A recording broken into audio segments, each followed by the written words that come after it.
diversas actividades, ¿correcto? Ahora, a estas actividades también podemos llamarle fases, también podemos llamarle etapas, ¿correcto? Entonces, estas fases, etapas o actividades, bueno, las actividades son diversas, pero las agrupamos y le vamos a dar un nombre a esto, ¿correcto? Entonces, vamos a decir que el proceso económico va a estar formado por 5 grandes actividades, o si quieres le llamas fases o etapas, como quieres. ¿Listo? ¿Cuáles son esas 5 grandes actividades, fases o etapas que el hombre, el ser humano, tiene que realizar para poder satisfacer o llegar a satisfacer sus necesidades? Ajá, muy bien, Carlitos. Producción, circulación. Ah, muy bien, Jessica, muy bien, Carlitos. Distribución, muy bien, Jessica, muy Cristian. Consumo, muy bien, Cristian. Y finalmente, a ver, Karim, Cristian, Jessica, Valeria, muy bien. Inversión, Marilyn, Alejandra, Karim, claro. Entonces son 5 grandes actividades, 5 grandes etapas que el ser humano debe realizar. Producción, circulación, distribución, consumo e inversión. Y sigue, producción, ¿sí? Circulación, distribución, consumo, inversión y sigue. Otra vez, ¿no? Se repite, ¿ah? Claro, porque es un proceso. ¿Ah? Es como un circuito, sigue, sigue, da la vuelta, da la vuelta, da la vuelta. ¡Ah! Ojo, acá simplemente estamos mencionando así en forma general, ¿no? Son las grandes actividades que el hombre hace. Ahora, te darás cuenta que el hombre no solamente debe, el ser humano, digo, garantizar que hayan pues estos elementos necesarios de manera continua, permanente, en la misma cantidad o solamente una vez, sino que debe ser, como ustedes dijeron bien, siempre, permanentemente, pero también cada vez en mayor cantidad. ¿Sí o no, chicos? Claro, es cierto, yo hoy tengo hambre, como pan, mañana también, pasado también y así. Entonces, siempre tiene que haber pan. Pero ocurre que cada vez hay más gente, hay más población. ¿O no es cierto, chicos?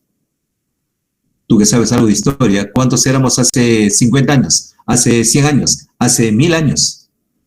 Entonces, como cada vez hay más población, hay más gente, aumenta la población, entonces obviamente aumenta la cantidad de necesidades por satisfacer y por lo tanto necesariamente tiene que haber más de todo.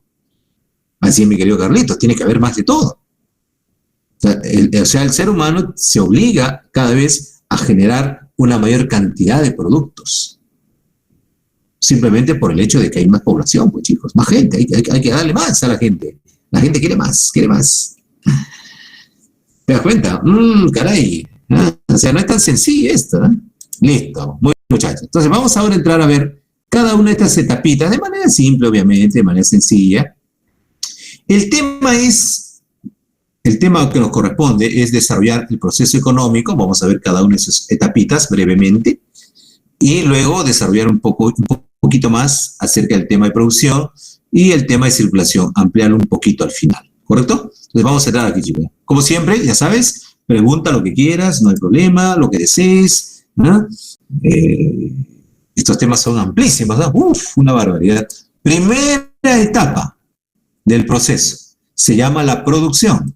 La primera etapa, chicos, la primera etapa del proceso económico se llama la producción. ¿En qué consiste la producción, chicos? Es la fase en la cual se crean, se generan los llamados bienes y servicios. Para poder crear los bienes y servicios se utilizan una serie de elementos llamados recursos. Por ejemplo, las materias primas, la mano de obra, el capital, las herramientas, etcétera. La tecnología, o sea, para poder producir se utilizan una serie de elementos diversos. Y estos elementos van a permitir, ¿qué cosa? Generar los bienes y servicios que requerimos. ¿Ah? ¿Listo? ¿No hay problema, chicos? Fácil o no. Sencillita, ¿no?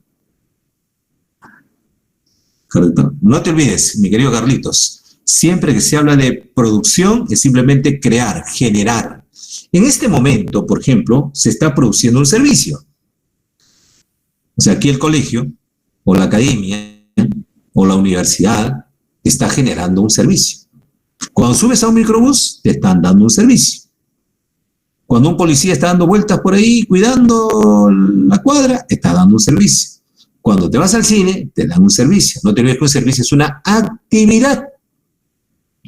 Entonces, si tú vas, por ejemplo, al médico, si te sientes un poco malito, te vas al médico, ahí a un médico particular ahí que está cerca de tu casa, él te revisa, te atiende, te está dando un servicio. Entonces está produciendo un servicio, está produciendo. O sea, el término producción en este caso se refiere a crear, ¿no? Generar. ¿Listo? Entonces el servicio es una actividad. Una actividad. Crear, generar un bien o servicio implica producir. ¿Listo? Ahora, no te olvides que lo que más se produce es, en el caso de todos los países del mundo en general, servicios. O sea, lo que más producen los países en el mundo actual son servicios. La mayor cantidad de la producción del Perú son servicios. Claro. Los servicios se dan, se brindan, pero se producen, pues. Cuando decimos producción, en esta etapa, se refiere a crearlos, a generarlos. ¿Pronto? Entonces, cuando te dicen que en el Perú se ha producido, tú entiendes que se han creado bienes como ropa, zapatos, cuadernos, pero también se han generado servicios como transporte, educación, salud, etcétera. ¿Sí? ¿Listo? Muy bien.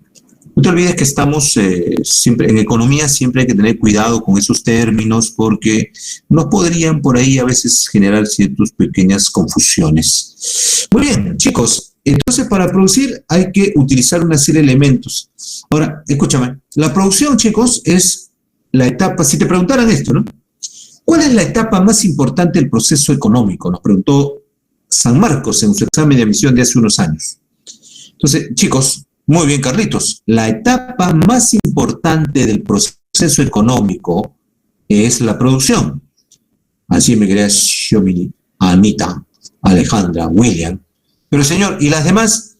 Todas son importantes, chicos. Araceli, muy bien, Jessica. Todas las etapas, así me quería Nayeli, todas las etapas son importantes. O sea, si tú me dices, no, que esta es importante y la otra no. No, señor, todas son importantes. Claro. Porque si una falta ya la cosa no funciona. Pero la más es la producción. Inclusive más que la inversión. A ver, chicos, miren, escucha, hay varias formas de tratar de mostrar por qué la producción es la más importante. Por ejemplo, miren, digamos la inversión. Suponte que tú inviertes, ya hiciste tu local, compraste maquinaria, equipo, ya todo está listo para empezar ¿no? tu actividad. Ya invertiste ya. De repente viene la municipalidad y dice, señor, no tiene licencia, no tiene permiso, se cierra el negocio 2 meses, hasta que arregle su problema legal. ¿Te das cuenta? O sea, puedes haber invertido, ¿no? Pero mientras... en cambio, cuando produces, ¿qué significa? Que has generado el producto, que has creado ya el producto. ¿Está bien? Entonces, la inversión es importante, claro, fundamental. ¿No? Pero la inversión permite llevar adelante la actividad de producción. La producción implica crear. Cuando tú creas, ya has generado el producto, ya existe el producto. ¿Está bien? Ya existe el producto, ya está. Listo. Así es. Ahora, otra cosa. Si tú lees por ahí que el Perú está creciendo o que el Perú no está creciendo, si tú lees por ahí crecimiento económico, pregunta, chicos, ¿qué es el crecimiento económico? ¿Cuándo se dice que un país está creciendo? A ver, para que veas. Ajá, muy bien, Joseph.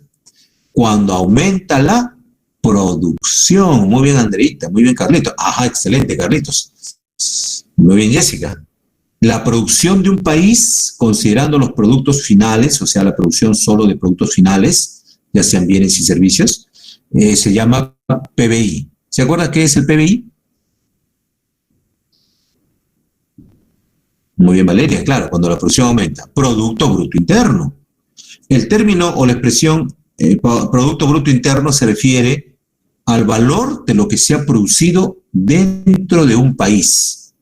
Entonces, si un país produce más, quiere decir que está creciendo, ¿ve? Claro.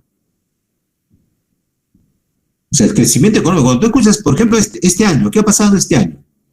Este año, no solo en el Perú, sino en el mundo, ha habido reducción de la producción. Las empresas en el país han producido menos. Entonces el Perú este año el año 2020 no ha crecido.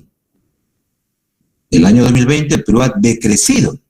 Y eso tiene un nombre. Chicos, ¿cómo se llama cuando la producción de un país disminuye?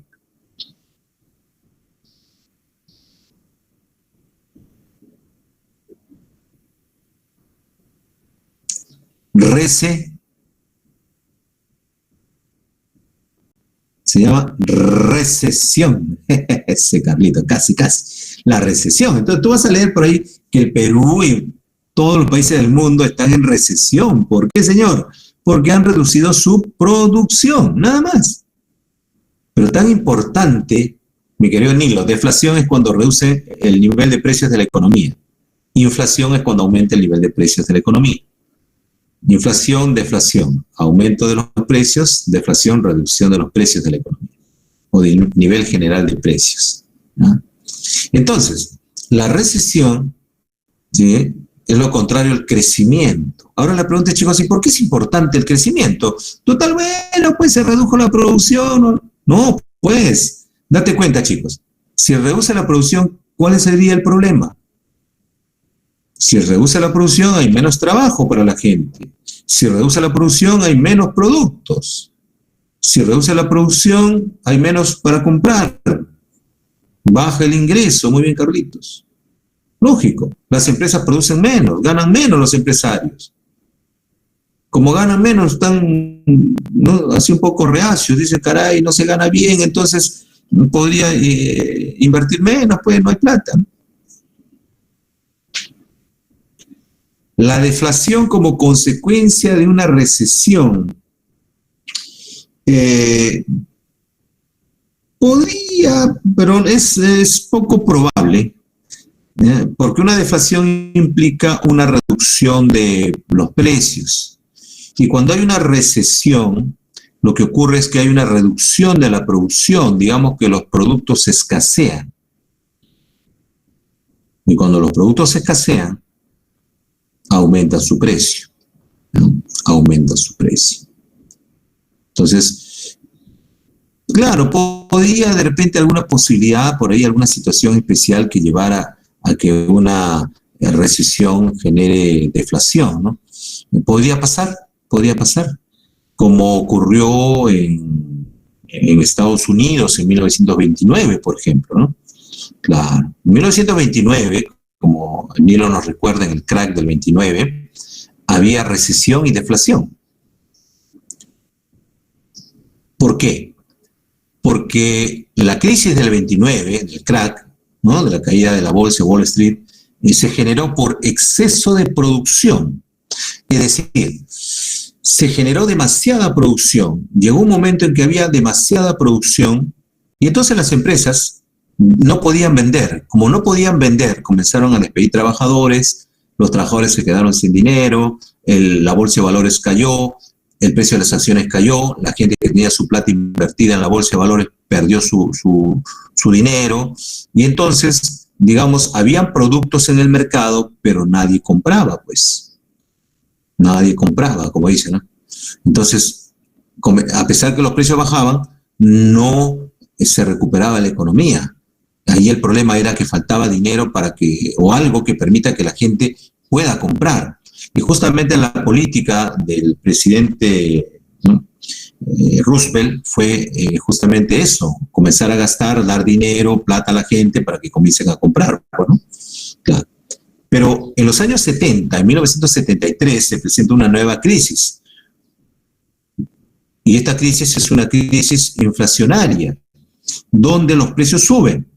Y entonces en la actualidad, claro, podría generarse otra vez una crisis, ¿no?, como la de 1929 de repente, donde haya deflación y recesión, ¿no? Pero por lo menos debido a la situación que hemos vivido, no se ha presentado, ¿no?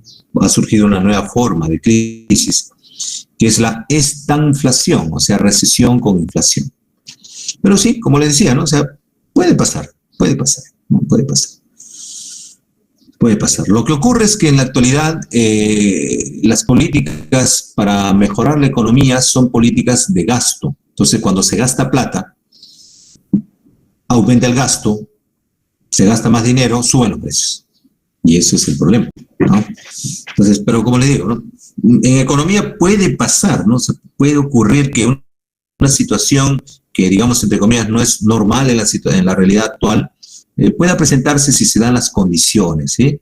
O sea, si se da esta condición, esta otra, puede pasar una situación de crisis diferente a lo que normalmente pasa en los países. Claro, como dice Nilo, eso podría pasar, pero no es que sea exacto así, ¿eh? O sea, no es que sea así, sino que para que pase lo que dice Nilo, tiene que presentarse las condiciones necesarias para que ocurra eso. Una deflación, ¿no? Producto de una recesión, ¿no? Sí, si no, no. Si no, va a pasar lo que, por ejemplo, ahorita, ¿no? Si hay recesión en el Perú, ¿no? Los productos, la producción disminuye, los precios suben. Aquí en el Perú ha habido inflación, aunque no ha sido alta la inflación en el Perú el año pasado, 1,9 nomás la inflación el año pasado en el Perú, ¿no? O sea, estamos en cerca de 2% de inflación. Es mucho. Muy bien, bueno chicos, entonces ya sabes, la producción es lo más importante, claro. Cuanto más produce tu país, mejor, señor. Lógico.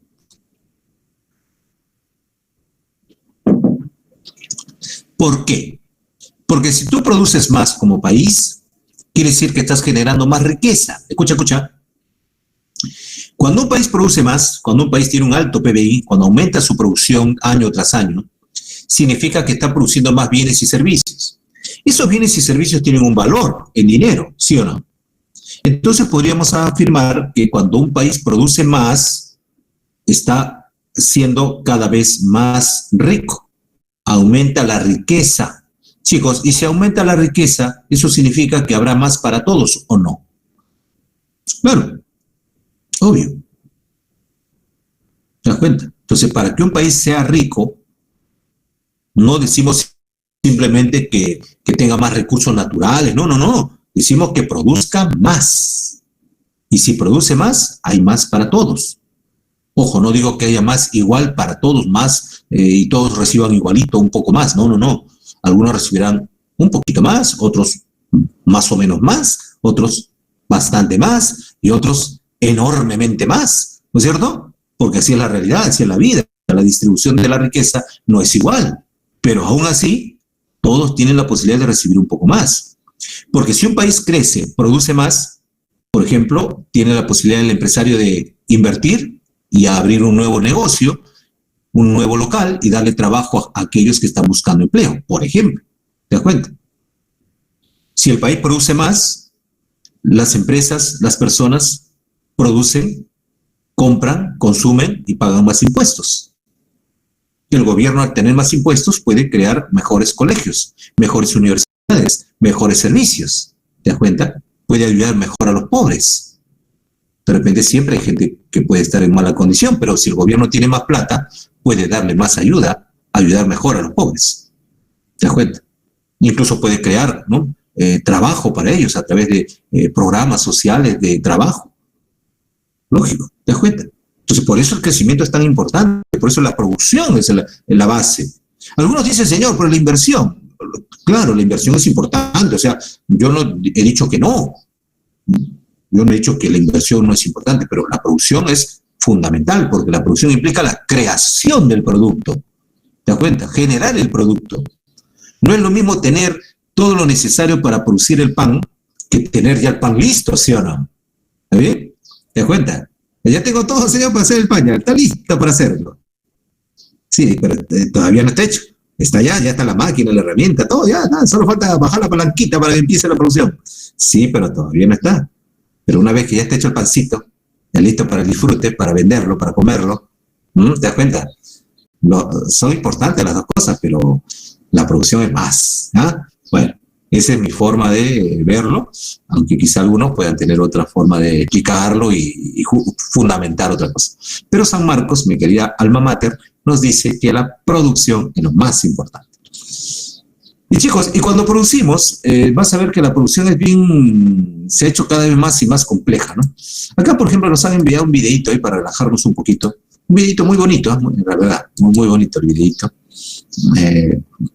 A ver, ahora que estamos en... La cerveza tiene 4 materias primas principales. Escúchame, mira. La levadura, el lúpulo y el agua.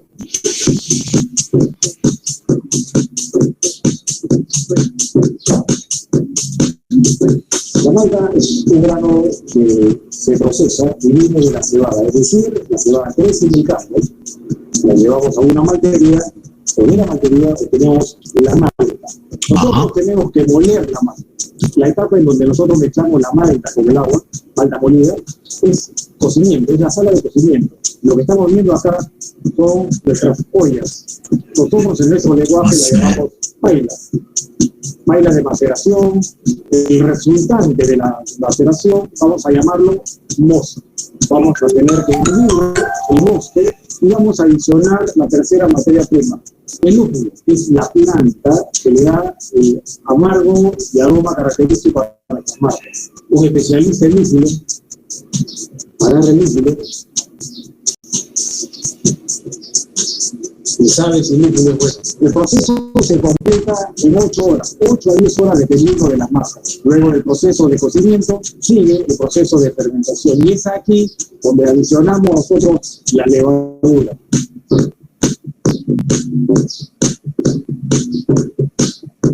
El proceso de fermentación se produce en unos tanques de acero inoxidable que nosotros controlamos. En la fermentación, la levadura va a generar y va a producir CO2, va a producir el contenido alcohólico que nos queda, el bajo contenido alcohólico que tiene nuestra cerveza, y todo este proceso va a ser controlado por la temperatura. Cabe mencionar que cada receta tiene, o cada marca tiene su propia receta. Este proceso de fermentación dura aproximadamente 10 días.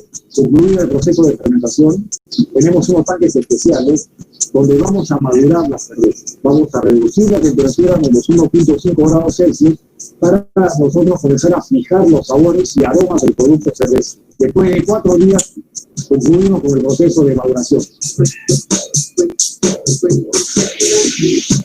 Por supuesto que podemos degustar la cerveza al final de la maduración, pero nos falta un paso para que la cerveza sea brillante, la filtración de la cerveza. Luego de la filtración, la cerveza sale brillante, como nosotros la conocemos. Son 10 minutos en donde la cerveza a un flujo de 800 hectolitros por hora obtiene la brillantez que nosotros conocemos. Luego de la filtración viene el envasado, donde nosotros a presión tapamos la botella, la cerveza permanece para menos de 12 horas antes de ser envasada. El área de envasado es un área compleja porque también tiene varias fases. Tienen que imaginarse que la botella llega del mercado y tiene que ser lavada. Pero tiene que ser un proceso muy riguroso porque nosotros tenemos que obtener 0 desechos, es decir, todas las botellas ingresan. La máquina lavadora tiene que salir limpia. Luego de la lavadora de botellas, la cerveza y la botella se van a encontrar en la llenadora, en donde las botellas en segundos, en velocidades de segundos, va a ser llenada la botella y taponada.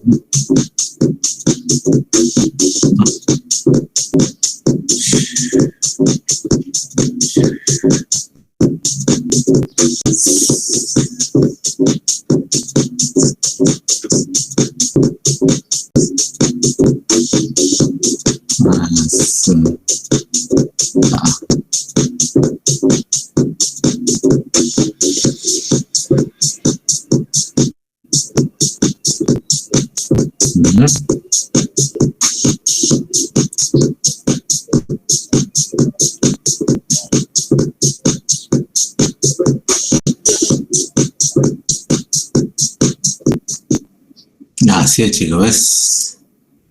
Te das cuenta, la producción, ¿no? La producción ha ido cambiando a lo largo del tiempo. Si tú ¿Te das cuenta? Ahora es una producción altamente tecnificada, ¿no? Si te das cuenta en el video, habrás visto que hay poquitos trabajadores, básicamente, ¿no? Obviamente hay trabajadores, ¿no? Pero en esta parte verás que la tecnificación es bastante grande, ¿no? Bastante tecnología. Los equipos rapiditos, en botellas, en envasa y demás, ¿no? Entonces, la producción, por eso es fundamental. Las grandes empresas, no todas las empresas producen, chicos, sean grandes o pequeñas. Siempre que hablemos de producción, no importa si es pequeñito o grande, con alta tecnología o con poca tecnología, ¿no? Con mucha mano de obra, con poca mano de obra, con mucho capital o poco capital. Cuando utilizas bastante capital, decimos que eres intensivo en capital. O si usas bastante mano de obra para producir, decimos que eres intensivo en mano de obra. ¿Correcto? Muy bien. Bueno, entonces una pequeña idea de la producción y su importancia. Luego viene la otra etapa, que es la circulación, que es muy sencilla. Consiste en que lo que se ha producido en las fábricas, en las empresas, se traslade hacia los consumidores. Entonces, en ese interín, digamos, al medio entre la producción de las empresas y el consumo de las familias o personas como somos nosotros, se da lo que se llama el proceso de circulación. Aquí, en este proceso de circulación, surgen los mercados. Aparecen los mercados. Tú vas a comprar al mercado lo que las empresas llevan al mercado, ¿sí? Así es. Yo les digo que esto es solamente una mención de cada una de las etapas. Luego vamos a ampliar un poco más de producción y circulación, ¿correcto? Vamos ahora a la etapa de distribución. A ver, chicos. La etapa de distribución ya les he mencionado un poquito, ustedes ya más o menos también tienen la idea. En la etapa de distribución, ¿qué ocurre, chicos? A ver. Pregunta, muchachos. Cuando hablamos de distribución, ¿a qué nos referimos? ¿A qué suena distribución? Vamos a distribuir, dice, pero ¿qué vamos a distribuir, muchachos? ¿Qué distribuimos? Ajá, ya, Sebastián, ya. La idea está por ahí, ya, Andreita, Marilyn, ya, Alessandra, ya, listo. Los productos, Joseph, ya. A ver, Carlito, ya está mejor. Bueno, las ideas acerca de distribución son diversas. Uno puede tener diversas ideas de qué se distribuye. Sí, muy bien. Pero cuando uno habla de distribución, en esta parte, escúchame por favor, en esta parte, porque el término de distribución, como usted dice, es repartir. Distribuir y repartir, listo. ¿Qué reparto? Bueno, que sea, pues, ¿no? Pero en esta parte, escucha, en esta parte, cuando hablamos en el proceso económico de distribución, nos referimos a distribuir la riqueza que se ha producido. La producción que se ha producido, que se ha generado, tiene un valor. Ese valor es lo que vamos a distribuir, la riqueza producida. Pero, ¿cómo mido esto? Es recontra fácil. Una forma muy simple de entenderlo, miren. Imagínate que en el Perú se ha producido pan. ¿Cuánto pan se ha producido? Multiplícalo por su precio de cada pan. Se ha producido 1 millón de panes por su precio, 10 céntimos, ya está. Ese es el valor de la producción del pan. Se ha producido gaseosas, ¿cuánto? Multiplícalo por su precio. Ese es el valor de la producción de gaseosas. Se ha producido camisas, ¿ya? ¿Cuántas camisas? Tanto. Multiplícalo por su precio. Ese es el valor de la producción de camisas. Y así, para todos los productos finales, ya hemos visto bienes intermedios y finales, ¿sí? Ya, en este caso solo hablamos de bienes finales. El valor de todos los productos que se han producido en nuestro país, la cantidad multiplicada por su precio.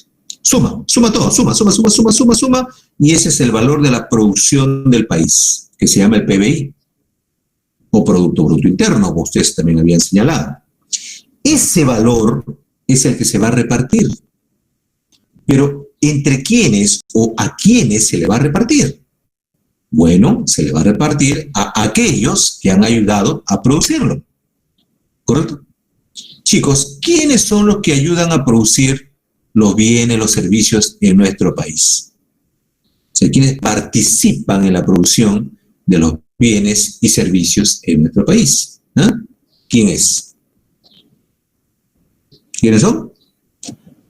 Las empresas. ¿Qué más? Ajá, los trabajadores, el Estado, ¿qué más participa por ahí? Y los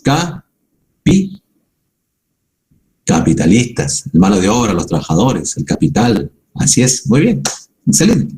Así es, muy bien, Sebastián, Xiomili, Alexandra, Jessica, ya está, William, Chelita. Entonces podemos decir así, los que participan le vamos a llamar factores productivos. Muy bien, Valeria. Entonces, vamos a usar la siguiente terminología, escuche.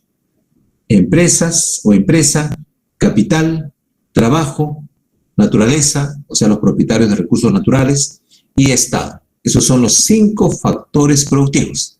¿Eh? 5 factores productivos, chicos, acuérdate.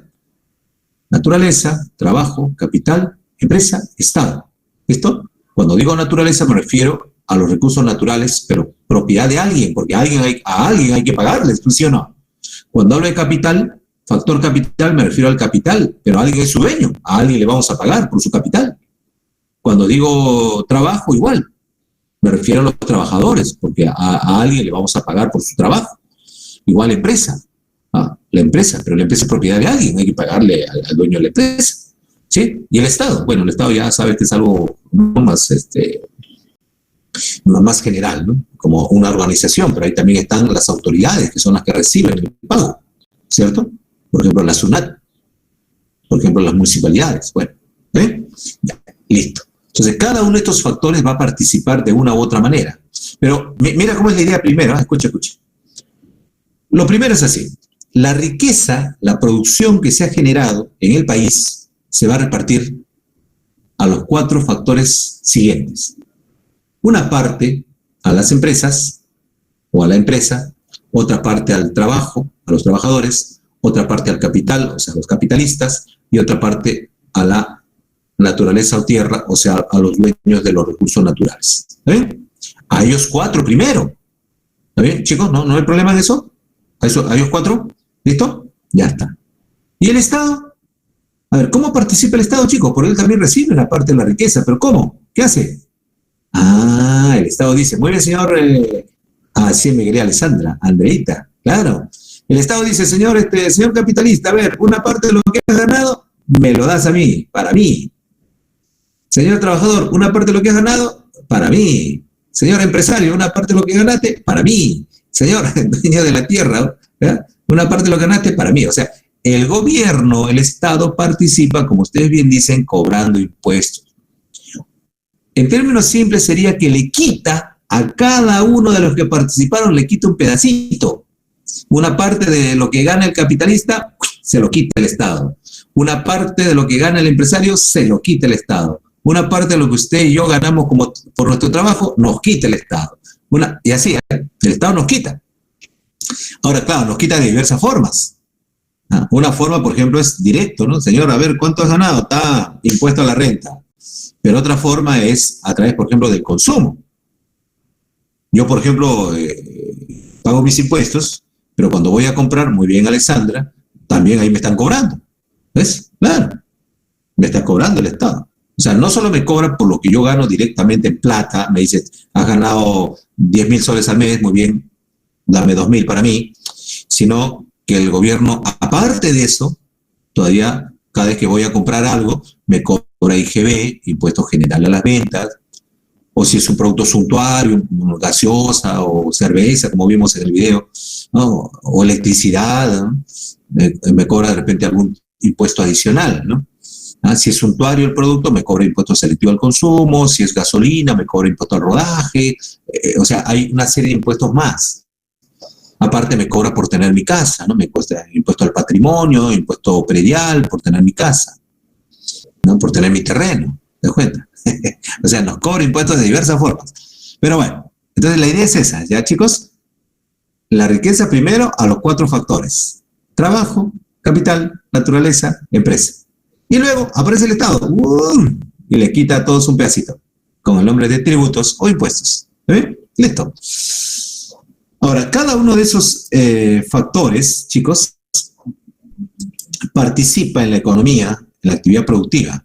A los 3 primeros factores, naturaleza, trabajo, capital, le vamos a llamar clásicos. Y a los 2 últimos, empresa y Estado, le vamos a llamar factores modernos.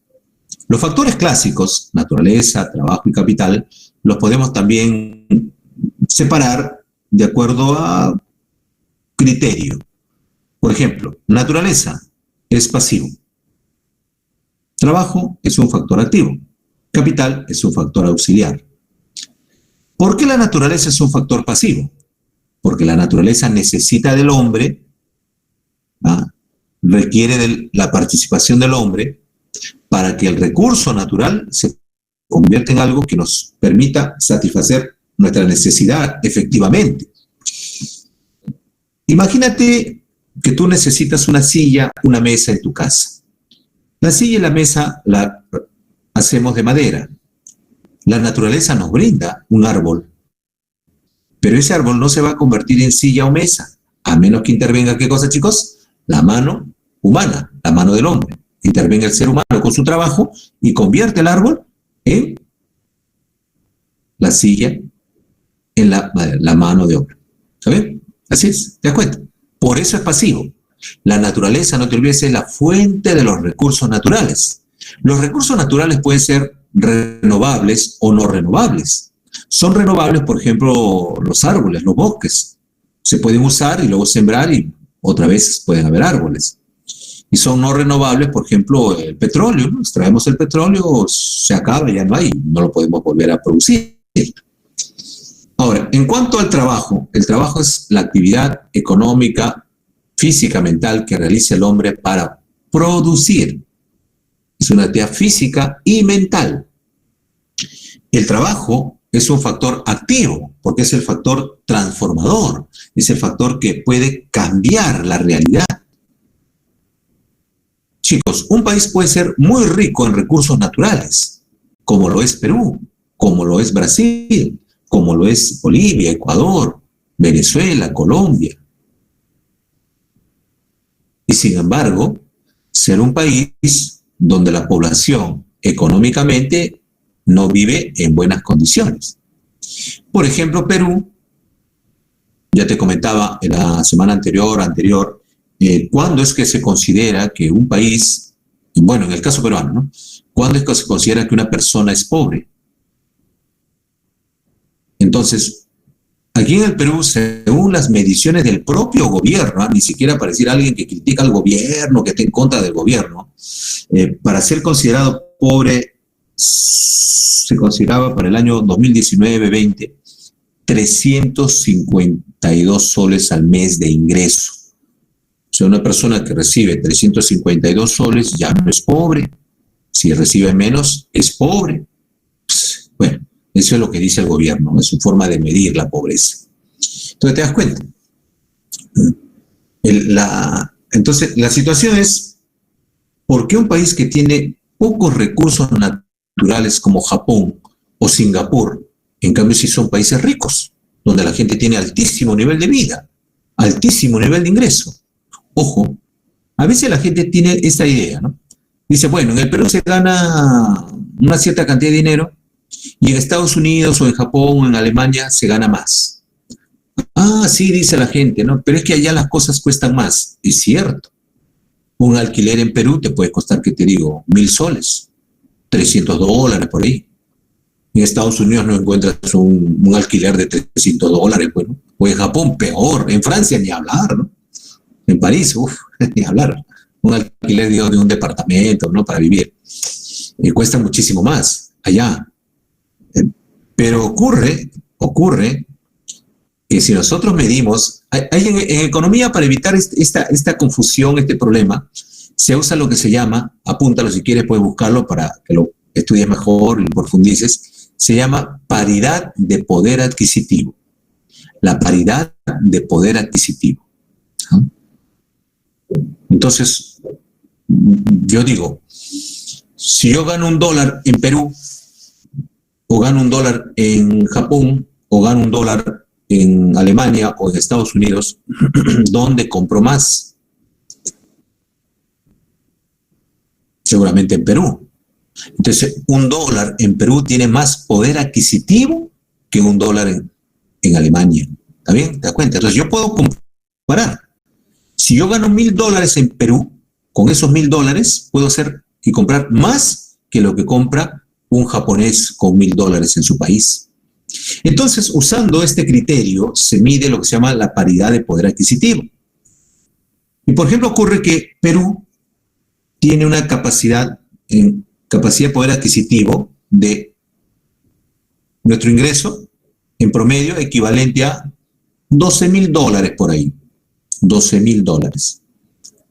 Pero en Singapur, por ejemplo, que es tú conoces, seguramente has escuchado Singapur, que es pequeñito y demás, que no tiene recursos naturales como nosotros, pues, nosotros somos una maravilla en recursos naturales. En Singapur tienen un nivel de ingreso en capacidad adquisitiva de compra de $98.000. O sea, un peruano tiene capacidad de compra equivalente a cerca de $12.000, mientras que una persona, un habitante de Singapur, $98.000. Ojo, no está hablando en cantidad de dinero, sino en capacidad de compra. O sea, un habitante de Singapur puede comprar 9 veces más, ¿no? 8 o 9 veces más que lo que compra un peruano. ¿Te das cuenta? Entonces uno dice, pero caray, ¿qué han hecho ellos para poder tener eso? Si no tienen recursos naturales como Perú, que tiene un mar rico, oro, plata, petróleo, litio, uranio, tenemos de todo, ¿no? Bosques, ¿no? Ríos gigantescos. Y ellos no tienen eso. ¿Qué han hecho? Pues algún factor productivo seguramente tienen que les ha permitido llegar a esos niveles, ¿no? Aunque no tengan recursos naturales en la cantidad que tenemos nosotros. Y ese recurso es el trabajo, el factor trabajo. Chicos, pero el factor trabajo, cada vez si yo puedo trabajar, así no sepa leer ni escribir, puedo trabajar. No pues. No estamos hablando del trabajo así, sino del trabajo a un nivel calificado. Un trabajo calificado es de alguien que está preparado para hacer algo. Por ejemplo, ser abogado, ser profesor, ser ingeniero, ser un técnico, de repente que maneja equipos de minería o cosas así. Trabajo calificado. Entonces, en Singapur, por ejemplo, ¿en qué invierten ellos, chicos? Educación. Por eso te vas a escuchar siempre que tus profesores, tus tutores, tus directores, incluso el mismo gobierno nos habla pues de que hay que mejorar la educación, que la educación, que la educación. Y a veces uno no entiende bien, pero ¿y eso qué significa? O sea, que sepa leer mejor, que sepa multiplicar más rápido, que sepa más cosas. ¿Y eso qué de bueno tiene? Fácil. Si tú te preparas mejor, si tú sabes más, conoces más, puedes producir mejores cosas, mejores productos. Imagínate un país con gente analfabeta. ¿Puede producir algo? Claro. Puede sembrar la tierra, puede producir algunas cosas, puede hacer algunos productos, ¿no? Manufacturados, ¿no? Puede producir. Pero ahora imagínate un país que tenga la misma cantidad de población que ese país, ¿no? Donde todos son analfabetos. Un país con la misma cantidad de gente, pero que sean gente, ¿no? Calificada, técnicos, ingenieros, científicos. ¿Qué puede producir esa misma gente? Incluso con los mismos recursos. Con los mismos recursos. Imagínate eso. Un país con una cantidad de gente con los mismos recursos que otro país. Pero en uno, la población tiene bajo nivel educativo, no ha estudiado, ¿sí? Y otro país donde sí, la gente está bien calificada, bien preparada. Te das cuenta la diferencia. El país donde la gente está mejor calificada, donde hay técnicos, ingenieros, científicos, obreros calificados, etcétera, va a producir más y mejores cosas que aquel país que tiene sus mismos recursos, su misma cantidad de gente, pero la gente no está preparada, no está calificada. Eso es, Alessandrita. Bueno, ahí es un proceso. No es algo inmediato. Y tiene que estar. Así es, mi querida Yossi, claro, obvio. Es un proceso, chicos, y es un proceso que tiene que estar en la cabeza del gobierno, en la cabeza de las empresas, en la cabeza de las familias, en la cabeza de los profesores y en la cabeza de los alumnos. O sea, tiene que estar en la cabeza de todos que debemos mejorar nuestra educación. En Singapur, por ejemplo, dice que nadie jala. Pero nadie jala, ¿por qué? Nadie sale jalado. Pero no es porque el profesor agarra y dice, bueno, este alumno está abajo, ya, para que no me den problemas. ¿Cuánto tiene? 0,9, 10, ya, un 11, porque probó y listo, ya me ahorré el problema. No es así. En Singapur, si un alumno está abajo en sus notas, entonces inmediatamente se investiga. ¿Qué está pasando? Puede ser que esté bajo en su nota porque tiene problemas familiares, problemas psicológicos, problemas económicos. Puede tener algún problema. Entonces se hace un seguimiento al alumno, se le pone un profesor, un tutor para que lo guíe, lo oriente, para que lo recupere, para que mejore. No es que se le regala la nota, ya, prueba, total. No es eso. La idea es que nadie jala, pero nadie jala aprendiendo, sabiendo. Obviamente en la economía se requiere de todo, pues, ¿no? Cocineros, taxistas, etcétera. Pero una vez que tú terminas tu educación, tienes una buena preparación, ya tú elegirás la actividad que quieras hacer. Por eso ingresar a las universidades en esos países no es fácil. Digamos, entre comillas, solamente los más aptos, los más selectos pueden ingresar a las mejores universidades. Los que no tanto, bueno, las más o menos. Los que no tanto, bueno, de repente a otras actividades. Así es, chicos. ¿Ah? Aquí en el Perú, por ejemplo, para que tú seas taxista, cualquier taxista quisiera. A ver, investiga usted en Reino Unido, en Inglaterra. Para ser taxista tienes que dar examen. Tienes que dar un examen para ser taxista. No es simplemente sacar tu licencia de taxista, no. Tienes que dar examen. Tienes que saber de memoria todas las calles. Te pregunta, señor, si sales de acá, de la plaza, no sé, Trafalgar, por ejemplo, ¿cómo llegas a Piccadilly Circus, por ejemplo? ¿No? Entonces tú dices, ya, para llegar ahí tengo prum. O sea, estaba leyendo una vez acerca de cómo es allá para hacer. Por ejemplo, acá tú en el Perú, tú puedes ponerte a vender, te compras un terreno y lo vendes, te compras un terreno y lo vendes, ¿no? ¿Está bien? En Estados Unidos, para que tú puedas comprar y vender terrenos, como hace mucha gente aquí, tienes que dar examen, tienes que sacar tu licencia para poder hacer eso. ¿Ah? ¿Te das cuenta la diferencia, no? ¿Ah? Ojo, no es que ellos sean mejores, más hábiles, más inteligentes que nosotros, simplemente que su sistema económico, el gobierno, ha organizado las cosas de tal forma e impone eso. Señor, ¿no? Por más que tú quieras hacer un trabajo simple, tienes que tener la autorización, la licencia, el permiso. No puedes hacer lo que tú quieras. No puedes comprar y vender porque tú quieres. Tienes que todo ser como debe ser, formal. ¿Ah? Y entonces le obligan a la persona, mira, hasta para ser taxista tienes que estudiar, hasta para ser vendedor de terrenos tienes que estudiar, Esa es parte, ¿no? Es parte de la forma de organización del país. Entonces nuestro país es un país que está está muy desorganizado en ese sentido. Entonces el trabajo por eso es una actividad fundamental, chicos. ¿Ah? El trabajo es el activo, lo más importante. El capital es creado por el hombre, por eso se le llama auxiliar, deriva del trabajo humano.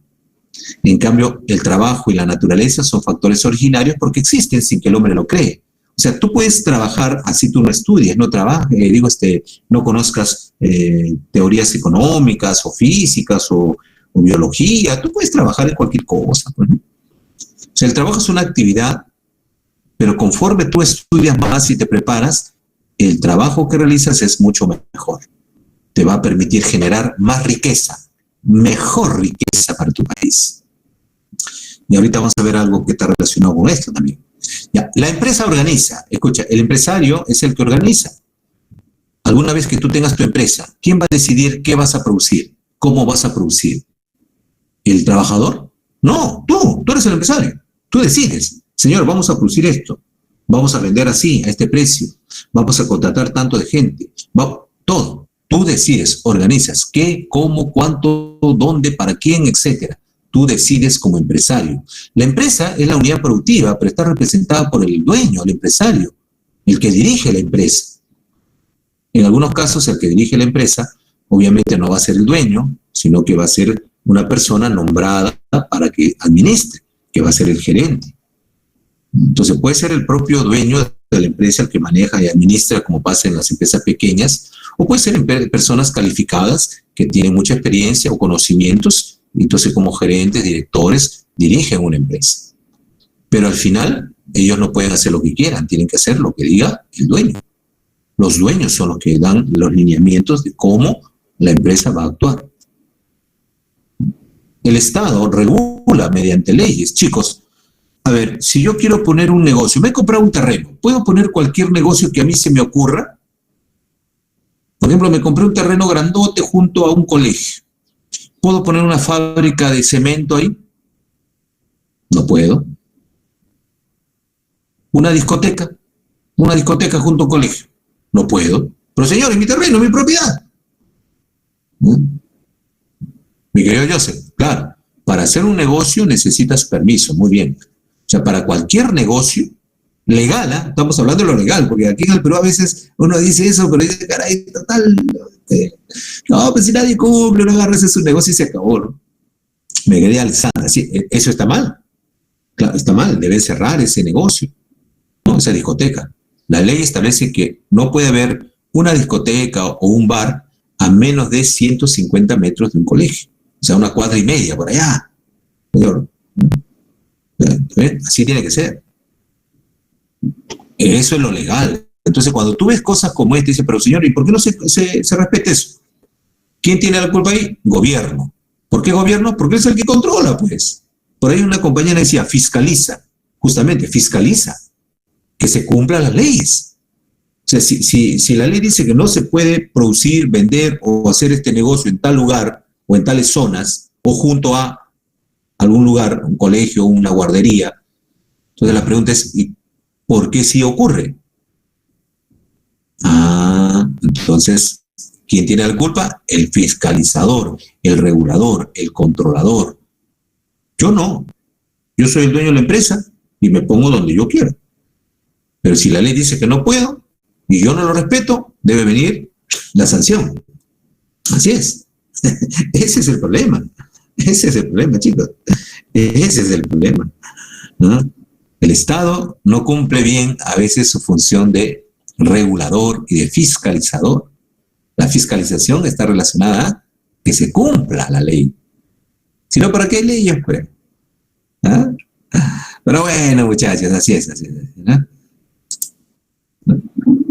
Luego viene el consumo. El consumo se refiere a usar, ¿no? El consumo se refiere a utilizar.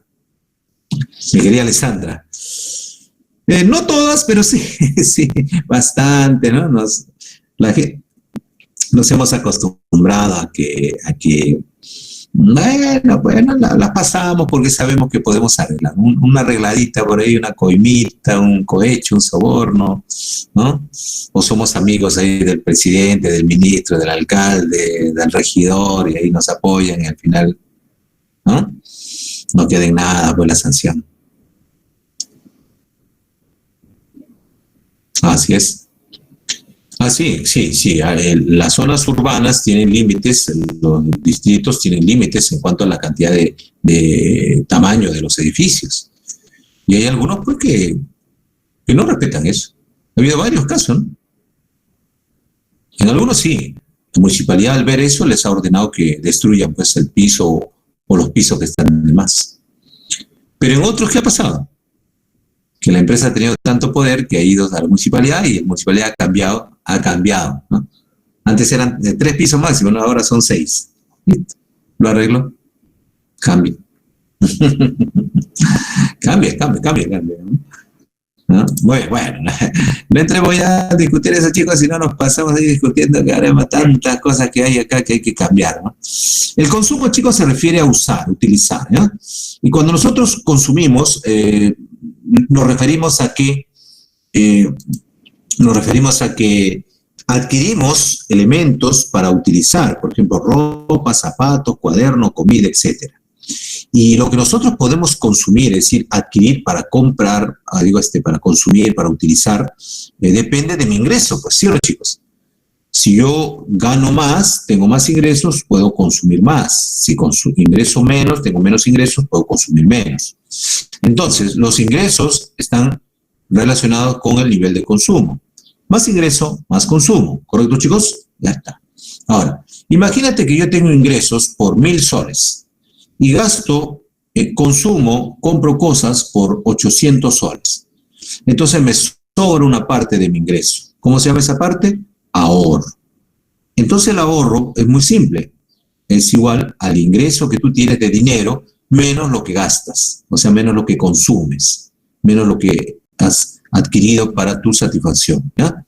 Ingreso menos consumo, ahorro. Y el ahorro es importante, ¿por qué? Porque sirve para invertir, pues chicos. Imagínate que tú, en tu casa, tú tienes tu dinero, tu propina, ¿no? O trabajas, entonces una parte de lo que tú produces y recibes de ingreso, lo guardas, lo ahorras, y con ese dinerito que ahorras, haces un negocio. Entonces estás invirtiendo tu dinero en un negocio, ¿ves? Por eso el ahorro es importante para la inversión. Ahora, en cuanto a lo que es la teoría del consumo, existió un señor que se llamó Thomas Robert Malthus. Este señor Malthus publicó en 1798 un libro llamado Ensayos sobre el principio de la población. En esta obra, el señor Malthus nos planteaba sus ideas, ¿no? Por ahí, ¿no? Lo que él pensaba acerca del futuro de la humanidad. Y en base a lo que él observaba, vio por aquí, por allá, en su país, en Inglaterra, en Estados Unidos y otros lugares, él llegó a concluir que la población en general crece en forma rápida, acelerada. Crece rápido. Él señaló en progresión geométrica. O sea, la población crece rápido, en progresión geométrica. Y también indicaba que la producción de alimentos para mantener a esa población crece, pero lento, en progresión aritmética. Entonces nos decía, la población crece así, hasta aquí, ¿no? Hasta ese tamaño. Y los alimentos crecen, pero solo a este nivel. Entonces, ¿qué ocurre? Bueno, lo que va a ocurrir es que, como hay mucha población respecto a los alimentos, ¿qué va a haber, chicos? Hambre, pobreza, miseria. Lógico. Entonces, ¿qué recomendaba Malthus, muchachos? Controlar la población, reducir la población. Él estaba de acuerdo con las guerras, porque eso permitía reducir la población. Estaba de acuerdo que haya epidemias y enfermedades, porque eso reducía la población. Estaba en contra de que se apoye, se ayude a la gente, ¿no? Si Malthus viviera hoy, diría que está bien el COVID, porque es una forma de reducir la población. Pero estaría en contra de que los gobiernos gasten plata, dediquen dinero a ayudar a la gente o a vacunar a la gente. ¿No? Claro. Sin embargo, sus proyecciones no se cumplieron, porque él se olvidó que hay mejora tecnológica, aumenta la productividad o el rendimiento, etc. Pero esa idea ha quedado y ha calado mucho en mucha gente. Y entonces se habla de los neomalthusianos, que son aquellos que tienen la idea o que creen que el problema social, económico, de pobreza, hambre, miseria, etcétera, es culpa de el exceso de población. Así me quería Alexandra, sí. Entonces, muchos le echan la culpa de los problemas que vivimos, de la polución, de todo, al exceso de población. Mucha gente, dice, mucha gente. Ya te imaginarás qué están pensando, qué están planteando, ¿no? Claro. Y no gente ignorante o gente, ¿no?, que de repente nunca ha estudiado y pues se imagina, alucina. No. Gente que se supone, ¿no?, son la cabeza del mundo. Por ejemplo, hace un tiempo un ex primer ministro japonés decía que los viejos debían apurarse y morirse rápido, ya mucho, están demorando en morir los viejos. Espero que él se muera ahora, que ya tiene cerca de 80 años, ya debe haberse muerto, pero no se ha muerto todavía.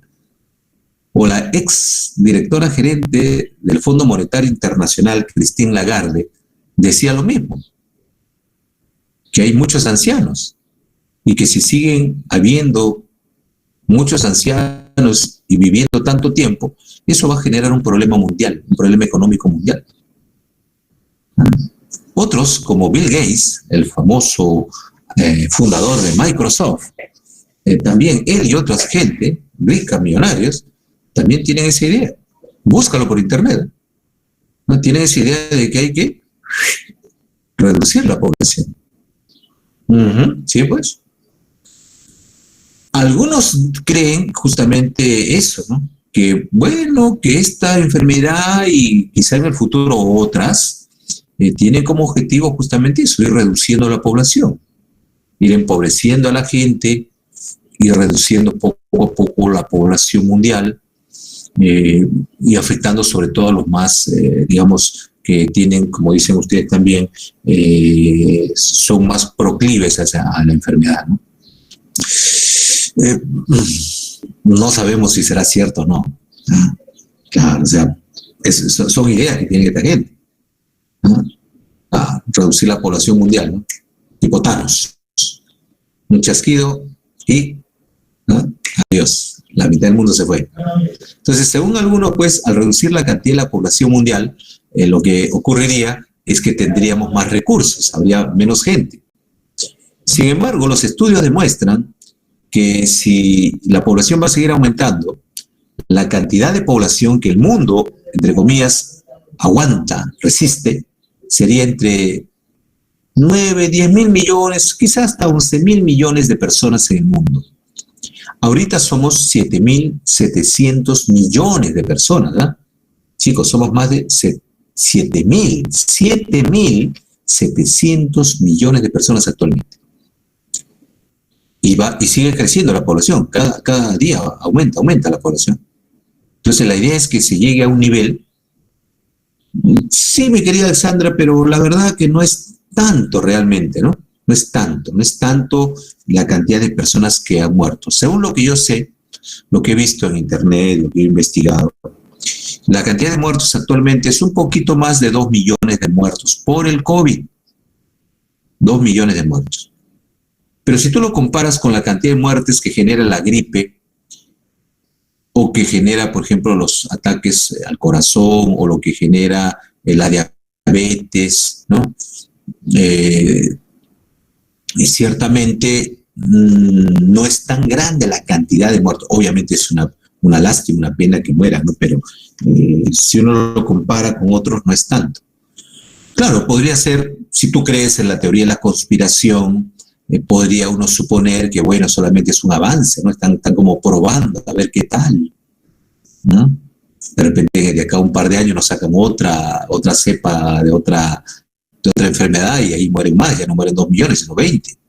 Y de acá a unos 5 o 10 años más, de repente, que mueran 100, ¿no? O sea, ¿quién sabe, no? O sea, no sabemos realmente qué pasará. Si alguien está detrás de esto o simplemente es una casualidad, pues, ¿no? Se salió de control, por ejemplo, esa enfermedad, ¿no? Mutó el virus, ¿no? Y bueno, nos afectó. O si se estaba en el laboratorio, se rompió la botellita y se salió, ¿no? Casualidad.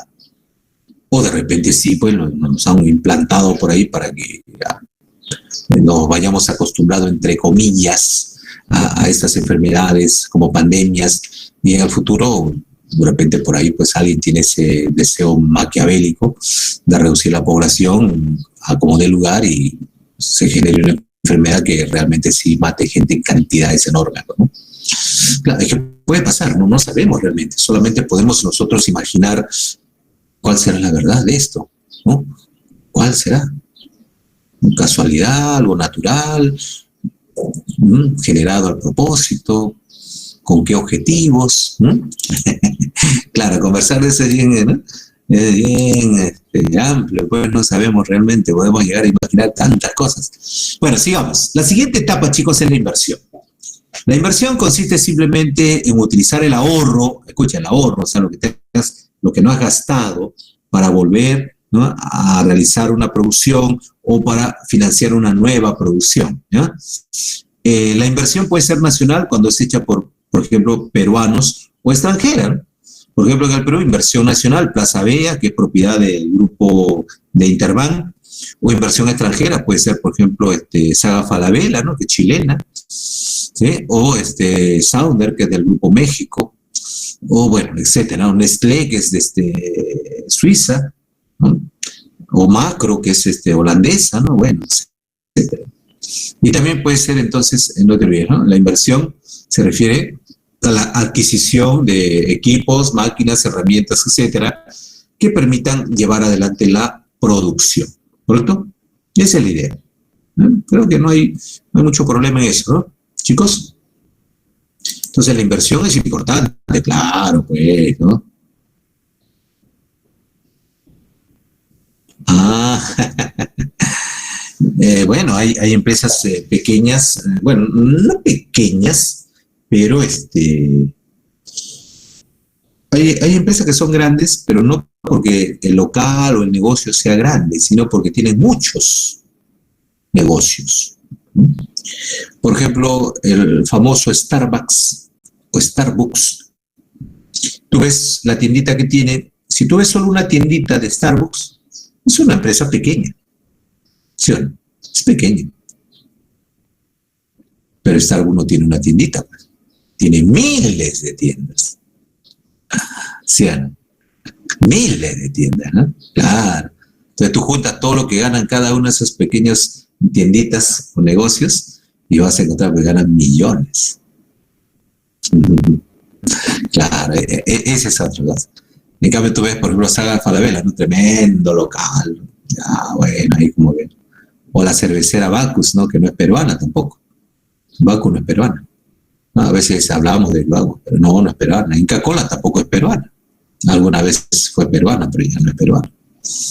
Entonces, Bacus, Inca Kola son propiedad de extranjeros.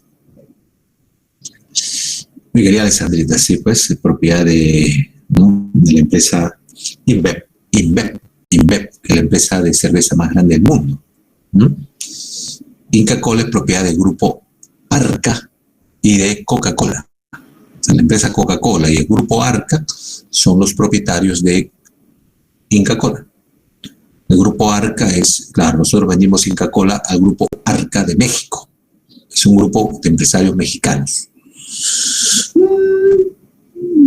Money, dinero, pues, ¿no? Claro, si tú, por ejemplo, tienes una empresa y te dice, señor, ¿cuánto cuesta tu empresa? Ya, bueno, cuesta 500 millones de dólares. Muy bien, toma, 500 millones de dólares. El grupo Wong, la familia Wong, conocidos, ¿no? Por las tiendas Wong, Metro, ellos le vendieron a los chilenos, pues, ¿no? ¿no? De Cencosud, le vendieron a los chilenos de Cencosud sus tiendas de Metro Wong, ¿sabes? Por 700 millones de dólares. Ya ves. Y es así, pues, chicos. Imagínate, ponen ahí unos cuantos miles, ¿no? O millones. ¿Tú qué dices? Bueno, no sé, puede ser, ¿no? Ya, pues. Entonces, pero los señores de Wong han invertido ese dinero en otros negocios. Ellos tenían también otros negocios, así que dejaron los supermercados, aunque no lo han dejado totalmente, ¿eh? Tienen una parte de acciones, porque ellos vivos, ¿qué hicieron? Dijeron, muy bien, te vendemos nuestra empresa en 700 millones ya, pero 200 millones me los das en acciones. O sea, yo no voy a manejar ya el negocio, pero ¿no? Ustedes lo manejan, pero una parte para mí, como acciones. Y el resto sí en efectivo. 500 milloncitos en efectivo y 200 milloncitos en acciones, ¿no? De gente. Y ellos tienen ahora un montón de negocios. Plaza Norte, por ejemplo, es de ellos. El terreno, Plaza Norte, todo. Y ellos alquilan. Porque ese es el negocio ahí, alquilar. Alquilan. Y más, ¿no? Claro, chicos, eso mueve pues millones, ¿no? Millones. De ser una bodega se convirtieron en lo que son, ¿no? Pero bueno, sí hablaremos algún día que veamos un poco más de eso. Otro elemento es la producción. ¿Qué estoy diciendo? Volvamos otra vez al proceso. En este caso, en la etapa de producción. Ya lo hemos visto, chicos, así que creo que acá no hay ningún problema en esto, está bastante fácil. Lo único que aquí te indicaría es que la producción es una etapa, como habíamos dicho, donde se hace la combinación de los factores productivos. En la producción se combina el factor trabajo, naturaleza y capital para crear los llamados bienes y servicios. Ahora, todo lo que se hace al interior de una empresa para producir se llama proceso productivo. Proceso productivo. ¿Ven? ¿Listo?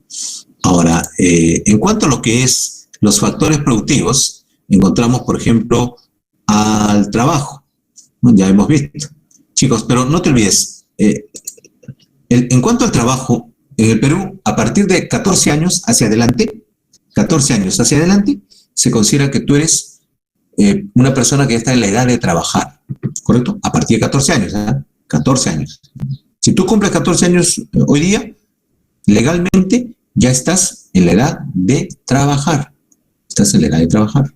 ¿Está bien? Ahora, la población económicamente activa, la PEA, muy conocida, es aquella población que está trabajando o buscando trabajar. O sea, está trabajando o está buscando trabajo. ¿Bien? La PEA. ¿Listo? Y si yo, por ejemplo, me jubilo, digamos que mañana me voy a jubilar, ya cumplo mis 65 años y me voy a jubilar, ya no voy a trabajar más. En ese caso, muy bien, Carlitos, estarías como parte de la población económicamente inactiva. Eres inactivo porque ya no trabajas, pero podías volver a trabajar, ¿eh? No te olvides, podías volver a trabajar. Podrías volver a trabajar. Eso pasa, muchas personas que se jubilan de su empleo, de la Policía Nacional, ¿no? De repente tienes amigos, conocidos que ya han jubilado de la policía y sin embargo siguen trabajando. ¿No? Ya dejaron de trabajar ahí, pero pueden seguir trabajando, no hay problema. Así me quería Alessandrita, ¿ves? ¿No? Tu familia puede tener 70, 80 años y puede seguir trabajando, porque mientras pueda o mientras desea hacerlo, la ley no lo prohíbe. La ley simplemente dice, a partir de 14 años hacia adelante, ¿no? Estás en edad de trabajar. Listo, legalmente, no hay problema. Ahora, claro, cuando eres menor de edad, obviamente puedes trabajar, pero tienes que sacar un permiso, una autorización de tus padres y del Ministerio de Trabajo. ¿Ya? Cuando eres menor de edad. O sea, ya puedes trabajar, ya, pero como eres menor de edad, todavía legalmente eres incapaz. Entonces, como tienes todavía incapacidad de ejercicio, tienes que tener un permiso. Entonces, tienes que ir al Ministerio de Trabajo con tus padres o tu tutor para que te den un permiso. No hay problema, no hay problema. No te dan, claro, siempre, pero tampoco te dan para que trabajes las 8 horas. Como eres menor de edad, tienes que seguir estudiando. O sea, te dan el permiso para que trabajes, pero para que puedas seguir estudiando, ¿no? En cuanto a lo que es la empresa, chicos, en el caso de la empresa hay que recordar algo muy importante. Las empresas producen, pero cuando una empresa produce, la empresa necesita dinero para poder comprar, ¿qué te digo? Maquinaria, equipo, herramienta, contratar trabajadores, alquilarse un local, etc. Todo lo que la empresa utiliza o gasta para poder producir se llama costo. Costo de producción, acuérdate. El costo de producción se refiere a lo que la empresa gasta, desembolsa. Ahora, el costo de producción puede ser costo fijo, cuando la empresa, sin importar cuánto produce, siempre gasta lo mismo. ¿Está bien? Por ejemplo, un costo fijo es el gasto en alquiler. No importa si mi empresa produce bastante o poco, lo que yo pago de alquiler es lo mismo. ¿Sí o no, chicos? ¿Está bien o no? A mi gerente, no importa si mi empresa produce más o menos, le pago ya el salario fijo a mi gerente. ¿Está bien? En cambio, hay costos que se llaman variables, que cambian de acuerdo a la producción. Produzco más, más costo variable. Produzco menos, menos costo variable. Por ejemplo, yo produzco pan, tengo mi panadería. Cuanto más pan produzco, más costo, más gasto en harina, más gasto en levadura, más gasto en electricidad para el horno. ¿Está bien? Costo variable, gasto variable, costo variable. Usamos el término costo, pero ya sabes que es gasto, ¿no? Gastamos en comprar las cosas que requerimos, pero usamos el término costo. Si sumamos lo que gastamos en costos fijos más costos variables, la suma se llama costo total. Entonces, si a mí me dicen, ¿cuál es el costo total de una empresa? Simplemente debo sumar todo lo que gasta la empresa para producir. Costo total. ¿Está bien? Chicos, pero eso es desde el punto de vista contable. Es decir, eso es desde el punto de vista de la contabilidad. O sea, si yo soy contador de tu empresa, lo que voy a hacer es lo siguiente. A ver, señor, ¿qué hemos gastado? A ver, en trabajadores tanto, en máquina, en alquiler, en local, en agua, luz, teléfono, todo lo que gastamos, hago la cuenta con mi lapicerito, bueno, ahora moderno ya en mi computadora, y al final sumo, y ya está, esto es el costo. ¿Sí? Nada más, eso es costo contable. Pero los economistas, aparte de, obviamente, saber esas cosas, han creado el concepto de costo económico, que es el llamado costo de oportunidad. Nosotros vimos en la primera clase el costo de oportunidad. ¿Te acuerdas qué era el costo de oportunidad? ¿Sí? ¿Te acuerdas? ¿Costo de oportunidad? ¿Qué era? Lo que se deja de lado, ¿sí? Ya, al tomar una decisión. Entonces, imagínate lo siguiente. Así, mi querida Andrea, cuando tienes que elegir, hay un costo de oportunidad que también se llama costo económico. Imaginemos al empresario. El señor, antes de hacer su negocio, tenía las siguientes posibilidades. Tenía $1.000.000 para invertirlo. Lo podía poner en el banco a plazo fijo para que le paguen 10% de interés al año, 10% de interés al año por su plata. Y la otra posibilidad era tomar su dinero y hacer su negocio, su empresa. Comprar equipo, maquinaria, alquilar local, contratar trabajadores, etc. Como esta persona decidió hacer su negocio y no poner su plata en el banco, ¿qué dejó de ganar? El interés que el banco le hubiera pagado. Ese es el costo de oportunidad, ese es el costo económico. Pero cuando el contador hace el costo de la empresa, su costo total, no considera él el costo de oportunidad, el costo económico. Él no dice, bueno, a ver, le vamos a agregar lo que dejaste de ganar. No. En cambio, cuando un economista hace los costos de una empresa, considera los costos contables y le agrega el costo de oportunidad, el costo económico. ¿Ya? Es que es diferente análisis contable que análisis económico. Es distinto. Tú contratas un economista y contratas un contador y su forma de análisis es diferente. No tiene relación, obviamente, ¿no? Porque es acerca de la empresa o el negocio, pero analizan diferente. Chicos, la productividad, ¿qué es? La productividad, muchachos, es el rendimiento, ¿sí? Es el aporte de los factores productivos en la producción. Para calcular simplemente haces así. El volumen de producción, o sea, todo lo que has producido, lo divides entre la cantidad de factor utilizado. Por ejemplo, has producido en tu empresa 1.000 productos, ese es el volumen de producción, y lo divides entre la cantidad de trabajadores que has usado, digamos 10 trabajadores. ¿Cuánto es la productividad del trabajador? Fácil, pues. 1.000 productos entre 10 trabajadores, 100, ya está. Ese es el aporte de la productividad, es el rendimiento de los trabajadores en la producción. ¿Correcto? ¿Fácil o no? ¿Sencillo? Simple. ¿Ven? Ya está. Ahora, la ley de los rendimientos decrecientes. Miren, chicos, una cosa muy simple, muy fácil de entender. Si a ti te preguntaran, ¿cómo debemos hacer para que una empresa o el país produzca cada vez más y más? Entonces, lo primero que debes recordar es que para producir necesitamos factores productivos. Recursos naturales o naturaleza, trabajadores y capital. Por lo tanto, para que una empresa produzca más, tiene que aumentar la cantidad de trabajadores, cantidad de capital y cantidad de recursos naturales. ¿Sí o no? Si aumentan esos recursos cada vez más y más, si aumenta cada vez más la cantidad de recursos, entonces, ¿sí? Aumentará también la producción, ¿cierto? Más trabajadores, más capital, más recursos naturales, la producción aumenta. ¿Sí? ¿Listo? ¿No hay problema? Ya, muy bien. Pero, ¿y qué pasaría si no es así? Digamos que tú tienes trabajadores, tienes capital y tienes recursos naturales, pero solo va a aumentar la cantidad de trabajadores y no aumenta la cantidad de capital ni de recursos naturales. ¿Qué pasaría en ese caso?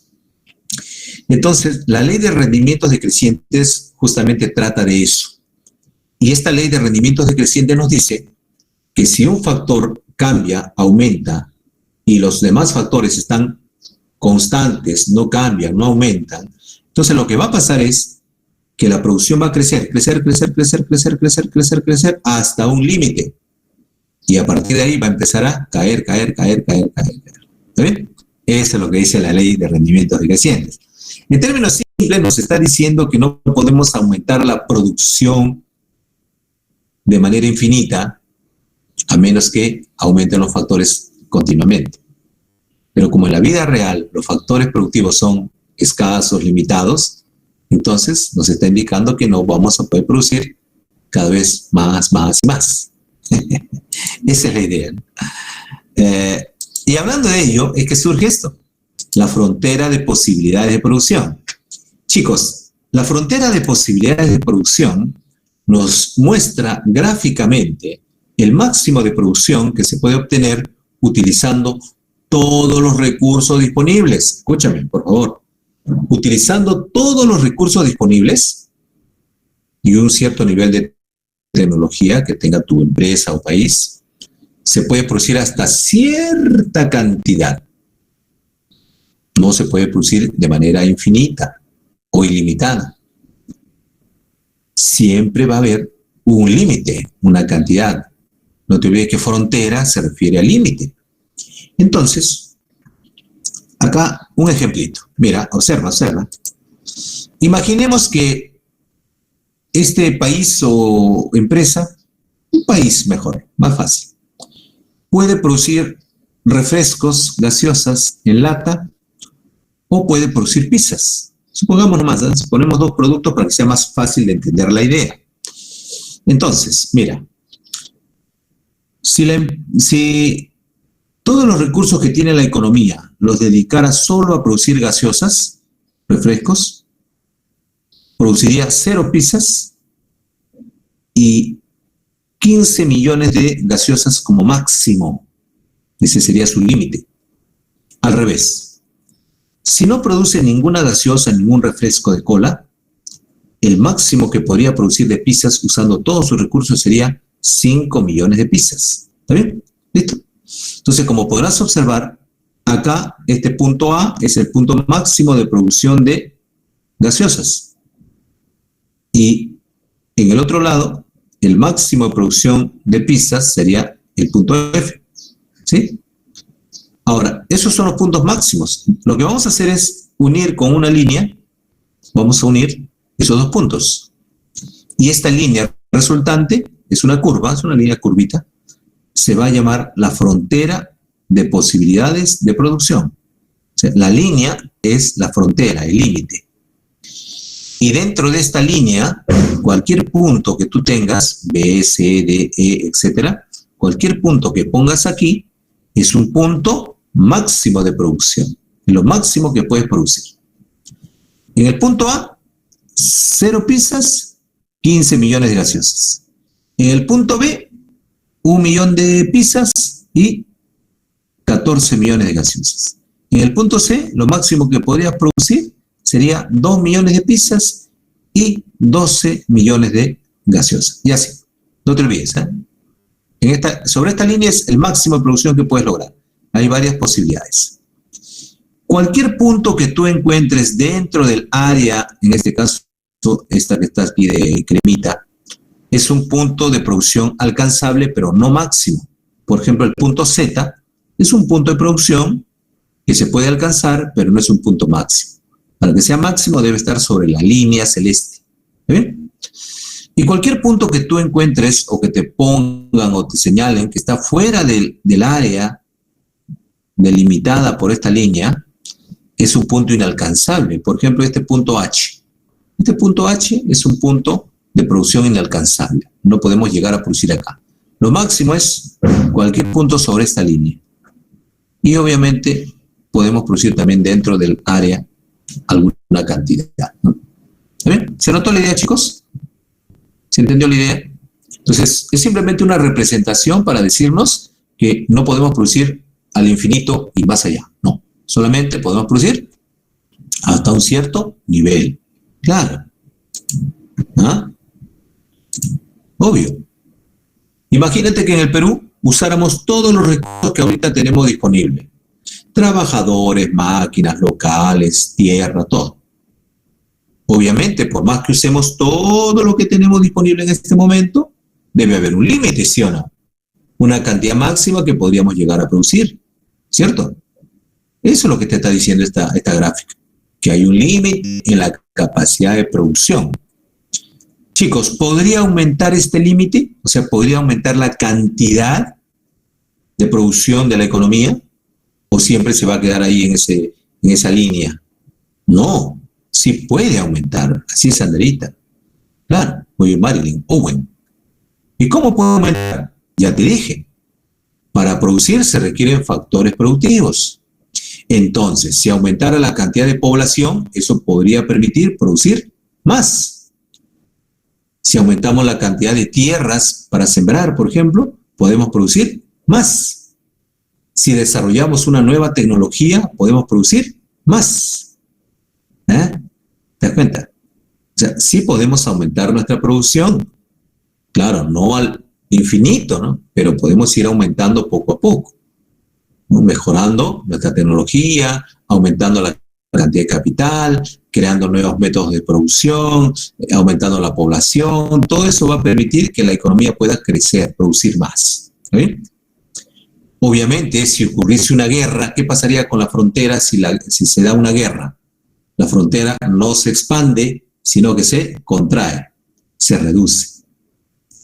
Ahorita, por ejemplo, en esta etapa del COVID, si representáramos a la economía peruana a través de la frontera de posibilidades de producción, lo que veríamos es que la curva, en lugar de irse a la derecha, de expandirse, porque se están usando menos. Hay empresas que han quebrado.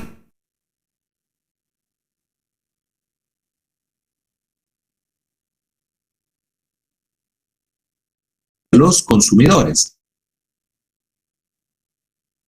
Y cuando se encuentran los vendedores con los compradores, se forma el mercado. Para poder intercambiar en el mundo actual, moderno, usamos dinero. Chicos, muchas veces, bueno, la mayoría de veces realmente, cuando usted o yo vamos a comprar al mercado, en la circulación, cuando vamos a hacer el intercambio, no le compramos directamente al productor, ¿cierto? Lo que normalmente nosotros hacemos es comprarle a alguien que ya ha comprado a otro. O sea, le compramos al que le compró a la empresa. O a veces ni siquiera eso. Le compramos al que le compró al mayorista, el cual a su vez le compró a la empresa. Entonces, ¿cómo se llama ese que compra para revender? Se llama comerciante. Se llama comerciante.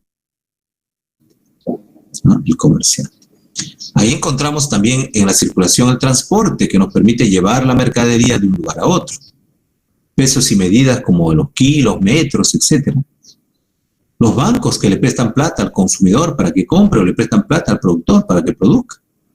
Los medios de comunicación que nos avisan, nos dicen dónde están los productos, qué productos hay, dónde los puedo hallar, cuánto cuestan, etc. ¿Sí? Todo eso permite que la circulación, los productores y vendedores, y se relacionen con los consumidores. El intercambio es solo entregar un producto a cambio de otro. El intercambio puede ser directo, que se conoce como trueque. En este caso, tú entregas un producto, una mercancía, como aquí en la figurita, y recibes a cambio de otro producto o mercancía. No se usa dinero en el trueque, aunque es lento debido a que hay que buscar a alguien que quiera justamente lo que yo tengo. ¿Está bien? Si no encuentro a alguien que quiere lo que yo tengo, va a estar difícil poder hacer el intercambio. Cuando la economía crece, cuando la economía genera más productos, entonces surge una nueva forma de intercambio, que es el intercambio indirecto. Aquí se usa dinero y esto permite hacer rápido el intercambio. En el intercambio indirecto se usa dinero y se forman precios. En el intercambio indirecto, entonces decimos que hay precio para los productos. En cambio, el intercambio directo, trueque, no. Tú no puedes hablar de precios en el trueque. Ahora, los polos económicos se refiere a los que se encargan de producir y consumir. Unidades de producción, las empresas; unidades de consumo, las familias. Las empresas producen y venden Las familias compran, consumen. Las empresas contratan y utilizan, adquieren factores productivos. Y las familias venden, alquilan factores productivos. Tanto las familias como las empresas se relacionan en los mercados que surgen.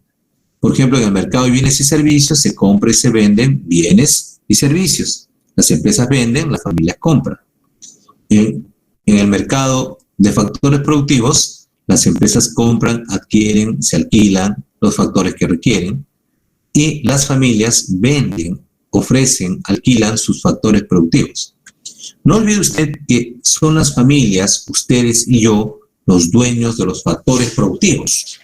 Usted, por ejemplo, ahorita no trabaja, pero en el futuro irá a vender su trabajo a una empresa. ¿Sí o no, chicos? De repente ahora tu papá, tu mamá tienen un terreno, se lo pueden alquilar a una empresa.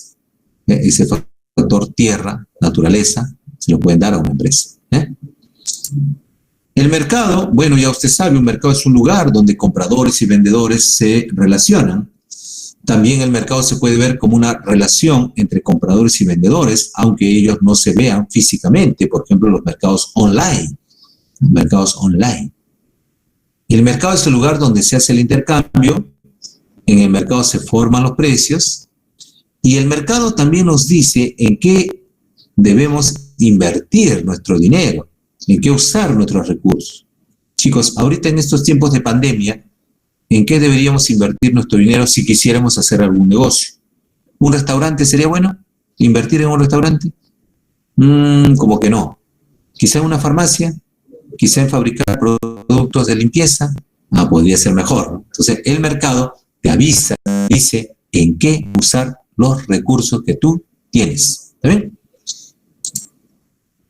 Ahora, hay muchos tipos de mercado. Por ejemplo, se llama mercado temporal aquel que funciona un corto tiempo. Por ejemplo, una feria es un mercado temporal.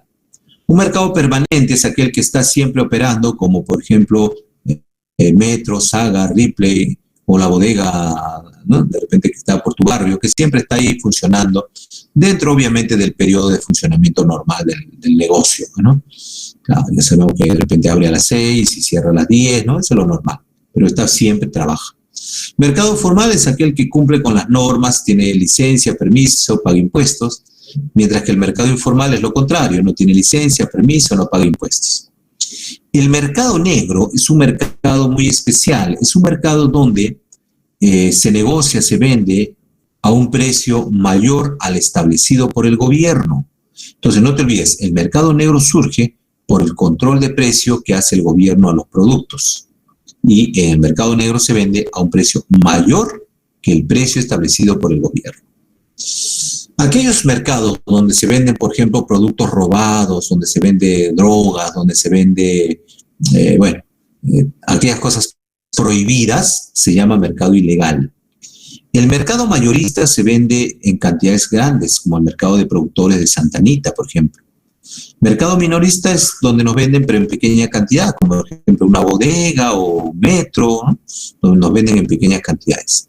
Mercado abierto es aquel donde podemos negociar libremente, no hay barreras para poder comprar o vender. Estos son mercados ideales. La verdad, no existe un mercado totalmente abierto. Mercados cerrados son aquellos donde hay que cumplir con una serie de requisitos, ¿no? Licencias, permisos para operar. Por ejemplo, el mercado de armas. Para comprar una pistola yo necesito un permiso, una licencia, un examen psicológico. Entonces, depende de la forma como se presente el mercado. ¿Ah? Muy bien, vamos por acá. Chicos, ¿cuál sería la respuesta? Claro, necesita examen psicológico para usar armas. Si hasta para manejar un carro necesitas tu examen psicológico. Claro, tú sabes que tienes que pasar tu examen médico. Hay el examen psicológico para poder luego recién dar tu examen de reglas y luego recién tu examen de manejo, ¿no? Para poder obtener tu licencia. Muy bien, letra A.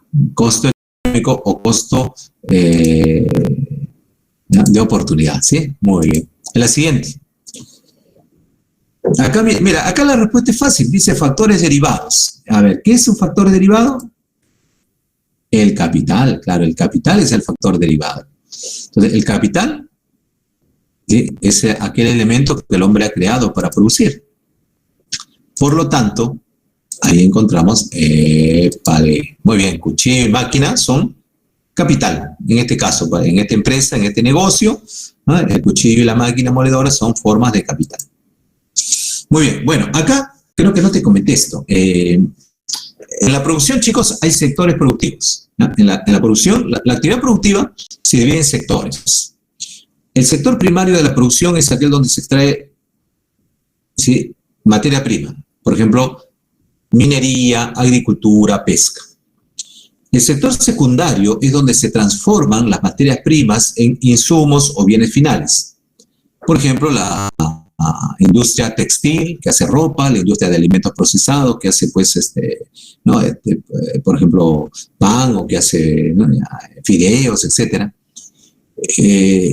La industria automovilística, la industria química, petroquímica, etc. Y el sector terciario de la economía es aquel sector donde se brindan los servicios, como el servicio de transporte, servicio de salud, servicio educativo, servicio de banco, finanzas, servicio de seguros, etc. Entonces acá lo que me piden es simplemente, señor, ¿cuál de estos es lo correcto? ¿No? Uy, me pasé. Acá. Ahí está. Claro, brinda servicio de comunicación, Alicor produce alimentos procesados, el sector secundario. Claro, sector terciario, Gloria produce leche, transforma la leche en productos procesados, entonces sector secundario. Sounder extrae minerales, sector primario. Agroindustrial Paramonga, por ejemplo, produce, transforma la caña en azúcar, ¿no?, cosas así. Entonces es también sector secundario transformador. La Positiva es una compañía de seguros, brinda servicios de seguro.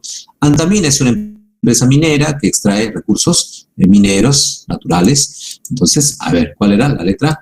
C. La C. Muy bien, chicos, excelente, la C. Siguiente. Dice, costo fijo para una empresa. Un costo fijo, es decir, algo que no cambie con la cantidad que produce. Entonces, agua, sí, pues, ¿no? Más gaseosa, más agua. Más producción, más luz, por ejemplo. Más producción, más materia prima. Bueno, entonces en este caso la única posibilidad sería la mano de obra directa, ¿no?, que se refiere a los trabajadores que están ahí permanentemente. La licencia, que es el permiso que sacas. La telefonía sería fijo en el sentido de que ya tengas una cantidad determinada de gasto, ¿no? A veces aquí es un poco más complejo, porque puede haber que tú tengas, por ejemplo, yo tengo mi línea control, ¿no? O sea, tengo una cantidad de gasto en telefonía, ya está fijo.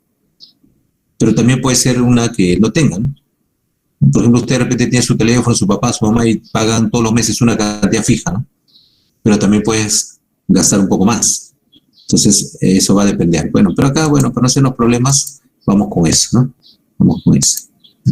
Sí, porque hay costos fijos, variables, hay semifijos, semivariables. Entonces, bueno, la siguiente, recursos no renovables, chicos. ¿Cuál sería no renovable? Obvio, no renovable. No se puede volver a generar, ¿no? Claro, muy bien. Entonces ahí sería ahí está, carbón, claro, yeso, metal. Esas cosas los usamos, los utilizamos, ya no vuelven a generarse. No son no renovables. Acá dice una mina de tajo abierto. Los conductores de los dumpers o camiones mineros, que son, ¿has visto? De repente alguna vez un camión minero gigantesco, ¿no? Para manejar esos camiones tienes que ser preparado, estar calificado, tienes que ir a un lugar para que te enseñen cómo manejar eso, ¿no? Entonces, ¿qué tipo de trabajo sería ese, chicos? Un trabajo, lo dijimos, calificado, una persona preparada para hacer ese tipo de trabajo. Muy bien. En la siguiente dice, mira, Ricardo es un ingeniero, bla, bla, bla, va a cumplir 65 años y entonces va a cesar, va a dejar de trabajar, se va a jubilar. Quiere decir que este señor ya no va a trabajar, ya no va a ser parte de la PEA, ¿no? No va a ser parte de la PEA, va a ser parte de la población que está, económicamente inactivo, ¿no? Inactivo.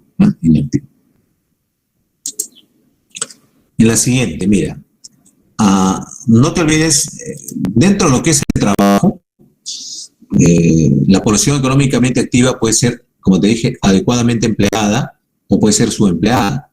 Por ejemplo, yo soy un profesional universitario, pero no encuentro empleo, entonces me pongo taxista. Entonces me convierto en un subempleado.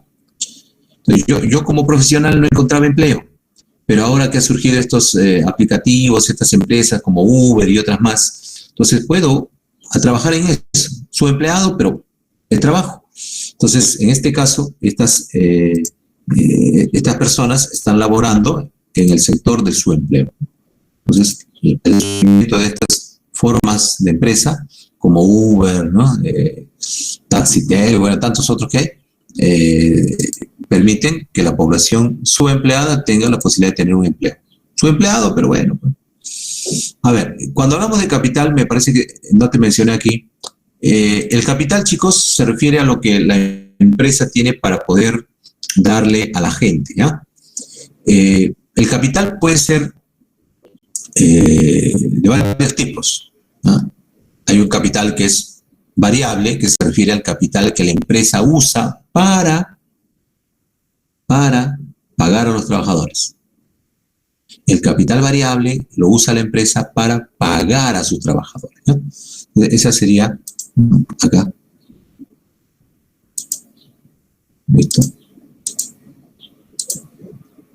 El capital variable, ¿eh? El capital variable es el capital que se usa para pagar a los trabajadores, ¿no? Pagar a los trabajadores. Capital variable se llama. Y